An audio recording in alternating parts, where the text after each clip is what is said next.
Once again, if you're not listening to our sister podcast, the Kottke Ride Home, here's what you're missing out on today. Jack's got a brief history of a super popular medieval fruit that had to be eaten rotten and then just suddenly disappeared from history. The newly discovered zombie brain cells that stay active for hours after you die. One of Twitch's most popular streams right now is a live feed of a stop sign that no one stops at. Again, our sister show, the Kottke Ride Home, is just like this show, but it's all the cool stuff you missed today, not just in the world of tech. Kottke, K-O-T-T-K-E, Ride Home, wherever you get your podcasts. Welcome to the Tech Meme Ride Home for Tuesday, March 30th, 2021. I'm Brian McCullough. Today, it's actually a nutso-butso news day. Spotify is launching a Clubhouse competitor. Amazon is spinning up a new line of custom silicon. Big updates to Google Maps. We know the dates for WWDC. Amazon seems to be doing some Twitter sock puppetry. A whole bunch of new phones from Xiaomi. Substack is raising another big round. And that's not all. There's just so much happening today in the world of tech that I can't even promo it. So let's just get to it. Spotify is probably launching its own Clubhouse competitor, Tootsuite. Spotify has acquired app developer Betty Labs, creator of Locker Room, a live social audio app where fans can talk about sports. Quoting Axios. Spotify said in a statement that in coming months, it will, quote, evolve and expand Locker Room into an enhanced live audio experience for a wider range of creators and fans, including in genres like music and cultural programming. The acquisition will allow creators of all kinds to host anything from debates to live concerts, end quote. And quoting The Verge. Gustav Soderstrom, Chief R&D Officer at Spotify, tells The Verge that Spotify will let anyone host conversations, not just approved creators, meaning its app will directly compete with all of the various live audio apps currently on the market, including Twitter Spaces, Clubhouse, and Discord. Although he says Spotify employed creators won't be required to go live only on Spotify's app, he thinks it'll be a, quote, great complement to their existing Spotify audiences. Still, the two apps will remain separate. Quote, but who knows? Maybe we'll integrate some of these features or all of these features in the future, Soderstrom says. Spotify will also experiment with different monetization features, he said. Some chats might be free to tune into, for example, while others might be paid. Of course, live audio from the app will then become a direct funnel to Spotify's podcasting ecosystem. Soderstrom says people already record their Spaces and Clubhouse chats and upload them as MP3 files to Anchor, Spotify's podcast creation and hosting software. Quote, we might want to make that more seamless, he says. It's easy to imagine the company allowing people to natively record their chats and tap a button to distribute them directly to Spotify, end quote.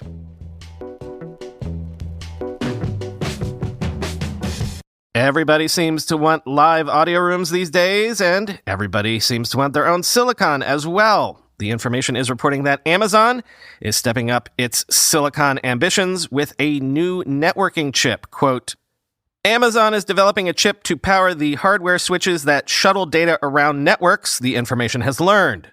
The new chip effort, which hasn't been previously reported, is the work of a team that Amazon inherited with its $350 million acquisition of chipmaker Annapurna Labs in 2015, according to a person with direct knowledge of the matter and another person who was briefed on the project. Developing its own networking chip could help Amazon Web Services get better performance out of its switches. It could also reduce Amazon's reliance on Broadcom, a chipmaker with which Amazon has a frosty relationship, according to the two people and others who do business with Amazon.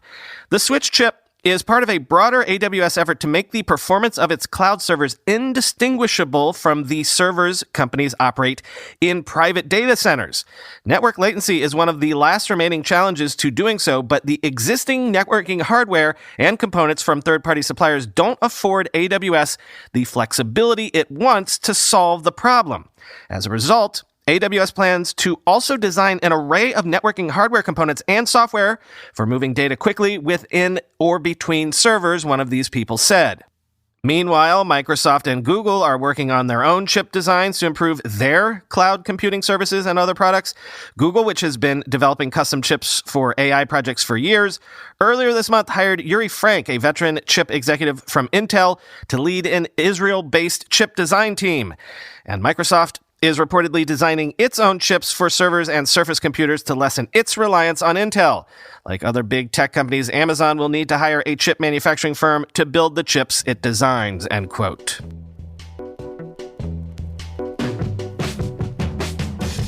Google has announced major new upgrades to Maps, including AR directions, a new directions interface with eco-friendly driving routes, and new weather map layers. Quoting The Verge, one of the biggest announcements is that Google is bringing its live view augmented reality directions to airports, transit stations, and malls. Live view directions let you hold your phone up, point your camera at the world around you, and see arrows and icons pointing you where you need to go. And previously, they only worked outdoors.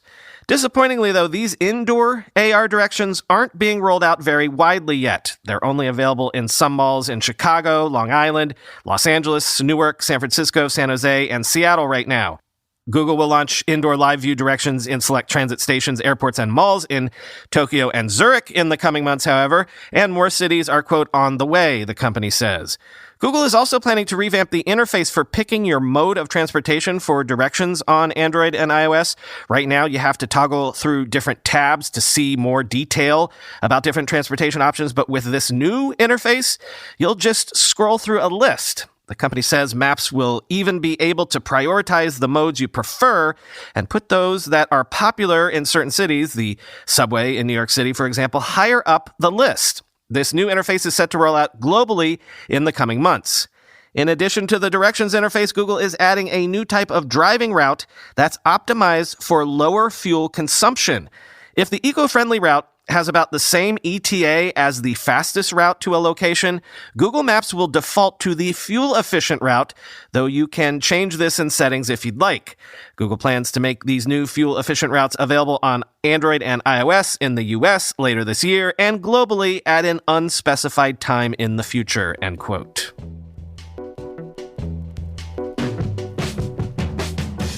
Mark your calendars. Apple has announced that WWDC 2021 will be held June 7 through June 11, and as with last year, it will be a fully virtual event. Quoting 9to5Mac. This marks the second year in a row that Apple will hold a virtual worldwide developers conference due to the COVID-19 pandemic. The event will be free to all developers. Last year, the all-virtual WWDC was widely praised for helping make the conference more inclusive for everyone, especially given the cost that is normally associated with traveling to San Jose, California for the conference. Tim Cook touted that WWDC 2020 drew 22 million viewers across all of Apple's streams. Apple was able to put together 72 hours of video content for developers and hold 4,500 person-to-person labs. Apple says that WWDC 2021 will include keynote and State of the Union events, online sessions, one-on-one labs for developers, and new ways for developers to interact with Apple engineers and designers. Apple also says that even though WWDC will take place virtually this year, it is committing $1 million to SJ Aspires, an education and equity initiative launched by the city of San Jose. As usual, we expect Apple to focus heavily on its software platforms at WWDC this year.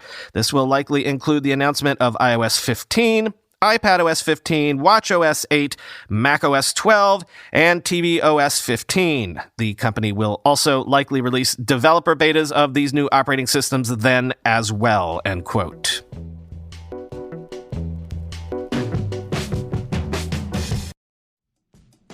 The Tech Meme Ride Home this week is sponsored by Tiny Capital. Tiny starts, buys, and invests in wonderful internet and technology businesses. Tiny is not your typical buyer because they won't try to flip your business in 3 to 5 years. They won't mess with your team or your culture. They will not lock you into golden handcuffs or push complex deal terms. They won't renegotiate and grind you on terms. Tiny keeps things dead simple. They'll make an offer in 7 days and close in 30. The founders of Tiny Capital started Tiny because they wanted to be the sort of buyer they wished existed when they were selling a company. So if you have a bootstrapped company, maybe a company that is doing great but will probably never 10x, a company that's generating serious revenue and cash flow, but you just want a new adventure, whether you're interested in selling your business, sharing a tip, or you just want to talk shop, check out Tiny at tinycapital.com. And when you get in touch, tell them Brian sent you. Sam Harris has an entire thriving business built upon his app, Waking Up. Sam was able to deliver a mindfulness app that exceeded the expectations of his loyal fans by turning to MetaLab to design Waking Up. MetaLab helped Sam create a tiered freemium product with subscription content for his most dedicated followers. MetaLab was able to integrate the app with Sam's podcast audience and his other community tools. And since this is a meditation app, after all, MetaLab cut through the feature clutter to build a lovable, minimum viable product. Now you can take Sam's insight and teachings with you while still managing to honor the need to disconnect from the distractions of modern technology, all thanks to MetaLab's thoughtful design that focused on what Sam was trying to achieve. Quoting Sam Harris himself, "If you want a gorgeous app built by professionals, use MetaLab. Otherwise, let your cousin give it a try." Imagine that, a design firm nimble enough to go feature-rich or achieve minimalist bliss, depending on your project's needs. Fly your design idea by MetaLab at metalab.co. That's metalab.co, and when you get in touch, tell them Brian sent you. I told you yesterday, I really hadn't had my eye on that whole union thing in Alabama with Amazon because I feel like there are always Amazon labor stories. But we definitely have another sign that things might be coming to a head in a meaningful way at the moment because Amazon continues to do weird stuff, which I guess is an indication of their concern.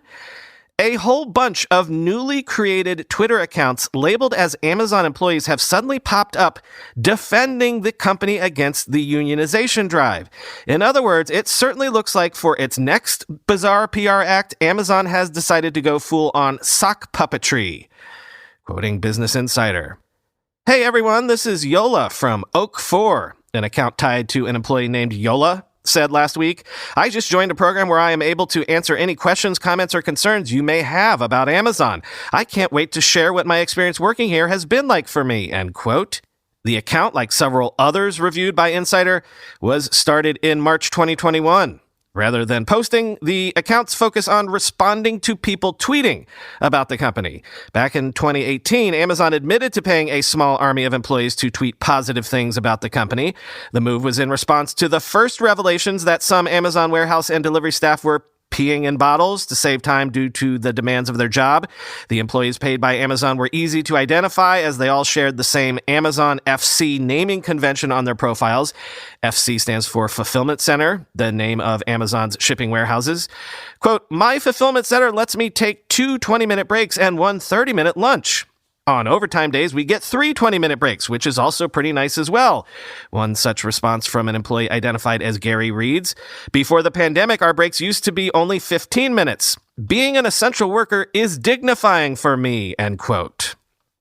So yeah, seems on the up and up, right? Here's more deets from Gizmodo.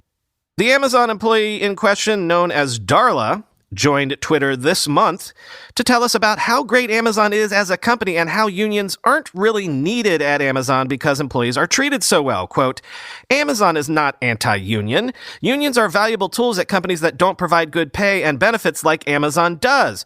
We simply don't need them here," Darla tweeted on Sunday.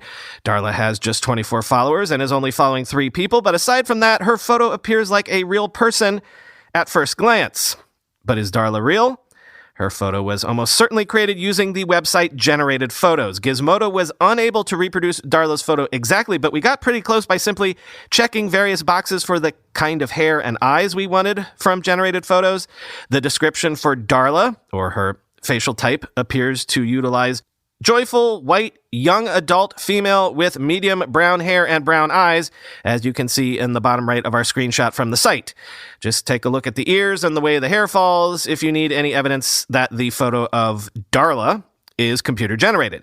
But photos aside, is Darla possibly real in other ways? Frankly, it's hard to tell. Some of the tweets almost seem purposely obtuse in the way that a troll might tweet. Quote, "Amazon is not union busting. I cannot stress that enough!" Exclamation point. "Amazon is just trying to prevent employees from fraternizing or organizing outside of company-approved channels," Darla tweeted over the weekend, end quote. Because if you're a normal person, that's what you do. That's how you spend your weekend, defending your employer against people attempting to organize outside of company-approved channels, right? Checks out. Totally checks out. Nothing to see here. My favorite one that I saw last night but forgot to fave was a screed about how the person in question didn't want a union, and then ended by assuring people that she was not a bot. And look, again, that makes total sense, right? Because you know that old trick from the movies where if you ask someone if they're a cop, they have to tell you, right? Yeah, Asimov's little-known fourth law of robotics is that if you ask a bot if it's a bot, it has to tell you if it is, in fact, a bot. God, it's been such a heavy news day. Every time I've looked up, there's been something else that I feel like I have to tell you about. So let me see what I can squeeze into segments, multiple things to try to get everything in here. Sources are telling Axios that A16Z is doubling down on Substack, leading a new financing round that will see Substack raise $65 million at a $650 million valuation. And the Wall Street Journal is reporting that Baron App, creator of Cameo, is raising $100 million from Masasan's Vision Fund 2 and others at a greater than $1 billion valuation, up from its last valuation of $300 million in 2019. Quote, Cameo launched 4 years ago, and it enables celebrities to sell personalized videos and messages to fans. The platform has attracted those not currently in the limelight, like Brian Baumgartner of NBC's The Office and octogenarian pop singer Neil Sedaka, as well as a range of others, from Olympic gymnast Gabby Douglas and former White House press secretary Sean Spicer to rock legend Melissa Etheridge and famous animals such as Cincinnati Zoo and Botanical Gardens hippo Fiona. Top-earning celebrities like Mr. Baumgartner, Kevin Malone from The Office, can gross more than $1 million annually through the platform, the company said. British actor James Buckley was the service's most prolific creator last year with about 10,000 cameos. Cameo generated $100 million in sales in 2020, a more than fourfold increase from 2019. The total sales figure comes before Baron App pays its creators their 75% cut. The company attributed the outsized growth to the pandemic, but said the platform was growing before that. Still, Baron App isn't profitable, end quote. Volvo and Aurora have announced a partnership to develop fully autonomous semi-trucks for North America to be deployed on highly frequented hub-to-hub routes. Quoting The Verge, Aurora has been testing its Aurora driver hardware and software stack in its test fleet of minivans and Class 8 trucks in the Dallas-Fort Worth area since last year. Unlike its rivals, which are largely focused on robotaxi applications, the company has said that its first commercial service will be in trucking, quote, where the market is largest today, the unit economics are best, and the level of service requirements is most accommodating, end quote.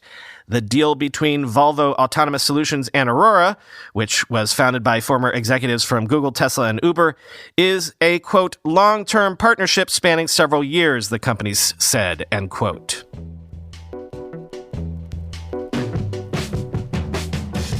And finally today, a bunch of announcements from Xiaomi. They unveiled the €1,200 Mi 11 Ultra smartphone with a rear-facing 1.1-inch AMOLED screen.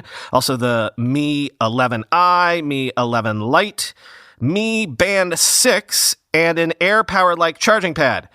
So a whole suite of sleek-looking phones and wearables that we'll never be able to get our hands on here in the US.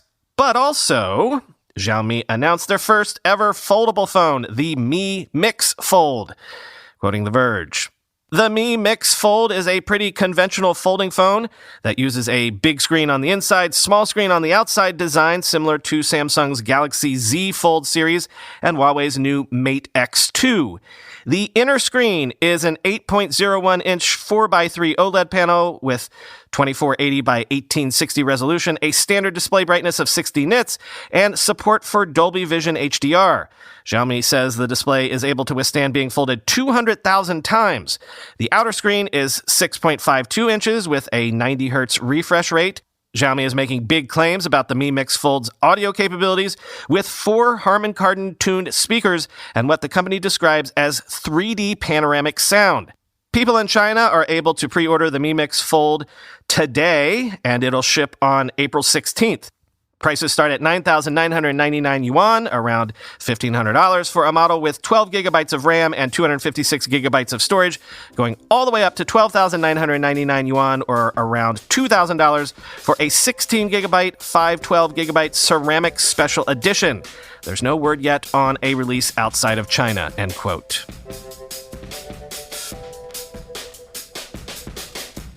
So I feel bad. I kind of feel like I maybe misled you yesterday. Yesterday, I wrote the script for the show right before lunch, and I was feeling fine. And then I went down and had my daily Tavala, and as I was coming back up to start to edit the show, I was starting to feel not so fine. And during the course of the 2 hours of editing, I started to feel worse and worse. Not terrible, but I felt like, you know how when you get a fever and your joints ache a bit and you get the chills and you just want to jump in a warm bath? Yeah, it was kind of like that. So I probably should have re-recorded that outro to reflect that, but frankly, by the time I was done editing, I kind of just wanted to take a nap. So I saved telling you all this for today. Yes, I did in fact feel an impact from my second vaccine jab after all, though once again, by 11:03 a.m. today, as I'm writing these words, I feel right as rain again. And frankly, in a way, I'm kind of glad I had some sort of side effect, because at least I now know that it worked. Now I know my body recognized something foreign inside it and went to work as it should have because of the vaccine. If I had never had any side effects and symptoms, maybe I'd just be left wondering, did the shot not work on me? Well, I can tell you it did. My body definitely knew something was up. But again, it wasn't that bad, so again, vaccines would recommend. Hope you all get one soon. Talk to you tomorrow.